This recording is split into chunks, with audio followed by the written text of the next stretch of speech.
Roast রান্না করতেছি। পেঁয়াজটা লাল হয়ে গেছে, এখন আদা বাটা, রসুন বাটা,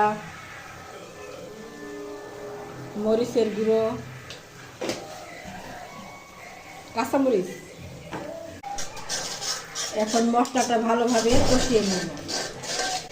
জিরার গুঁড়ো দিয়ে দিলাম। এখন দিয়ে দেবো রোস্টের মশলা। এখন একটু পানি দিয়ে কষিয়ে নিব। টমেটো, একটু পেঁয়াজ বাটা দিয়ে দিব। এখন দিয়ে দিব লবণ পরিমাণ মতো। এখন দিয়ে দেবো আলু বোখারা, কিশমিশ। এখন দিয়ে দিব টক দই একটু বেরেস্তা মিলিয়ে।